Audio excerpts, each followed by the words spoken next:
Hi everyone and welcome.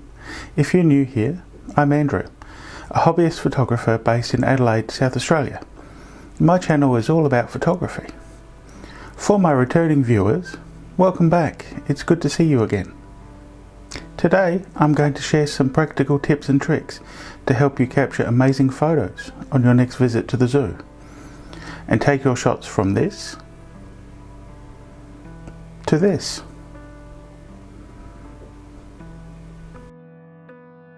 Zoo photography can be challenging with glass enclosures, moving animals and tricky lighting. But with the right approach, you can come home with stunning shots that really showcase the beauty and personality of the animals. So, let's dive right in.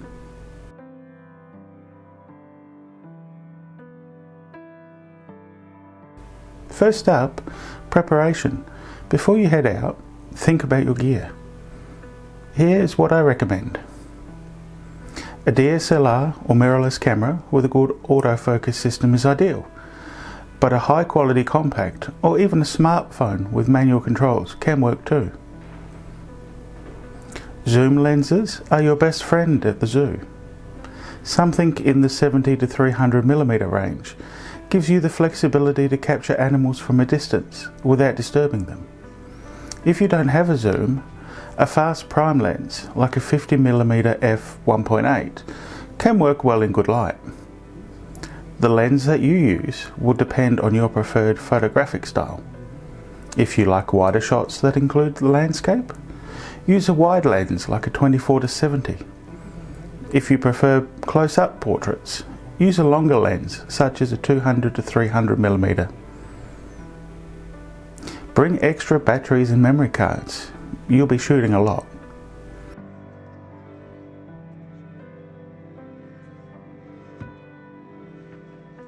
Also, consider a lens hood to reduce glare, especially when shooting through glass or wire fences.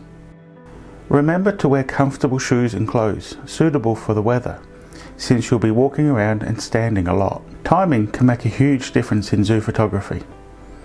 The best light for photography is usually early morning or late afternoon, often called the golden hours. At these times, the animals tend to be more active.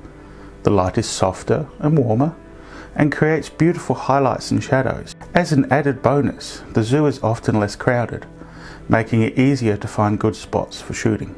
If you can, avoid midday when the sun is harsh, as it causes strong shadows and squinting animals. One of the biggest challenges in zoo photography is dealing with enclosures. Here are my tips. To avoid reflections, get as close as you can to the glass and even press your lens hood or lens against it to try and block reflections. If you have a polarizing filter, this can help reduce glare and reflections on glass surfaces. Sometimes you may have to revert to manual focus if autofocus is struggling. The camera can occasionally focus on the glass reflection or the fence instead of the animal. Switching to manual focus can help you fix this. Always remember that angles matter. Try shooting at an angle to the glass instead of shooting straight on to minimize reflections. It all depends on the light at the time. When it comes to fences, use a wide aperture, which is a small f number, to create a shallow depth of field, which will blur the fence and keep your subject sharp. Additionally, look for a spot on the fence where it is darker to reduce the chances of the wire showing up on your photo. Settings will depend on your gear, but here are some general guidelines.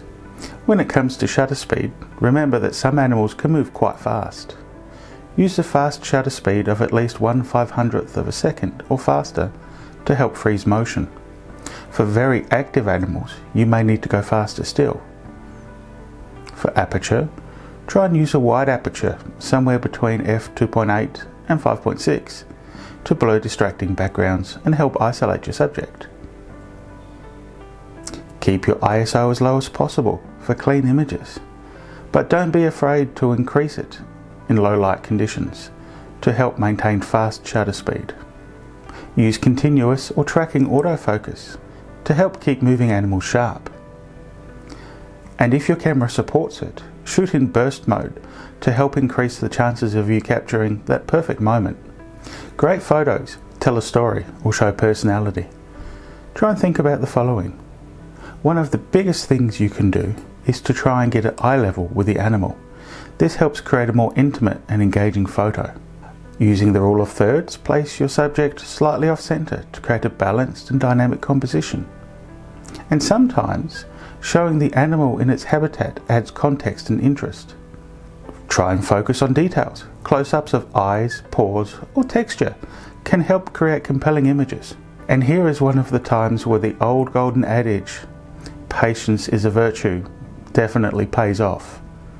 Wait for interesting behavior from the animal, such as grooming, feeding, or interaction with other animals. This can really help create engaging photos. While you're at the zoo enjoying your day, remember to always respect the animals and the zoo rules. Don't tap on the glass or make loud noises to try and get their attention. This stresses the animals out, which also shows in your photos.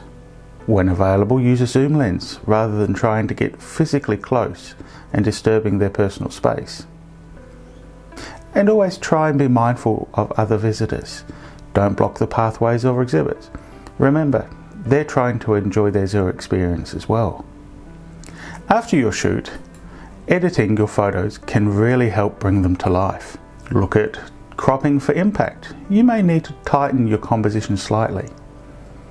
Adjust your exposure or contrast. Bring out details in shadows and highlights. And another big tip, always sharpen the eyes. The eyes are key to an engaging photo. Subtly sharpening them helps draw the viewers into your photo. If you've had to use high ISO, you may see a lot of noise within your photo.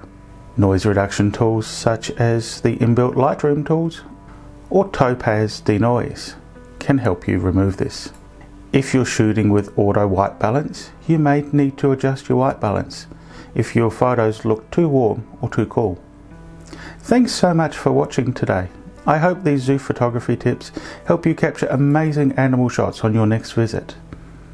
If you've enjoyed this video, don't forget to like, subscribe and hit the notification bell so you don't miss out on future photography tips and tutorials.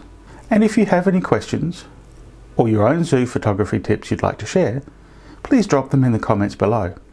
I'd love to hear from you. See you next time.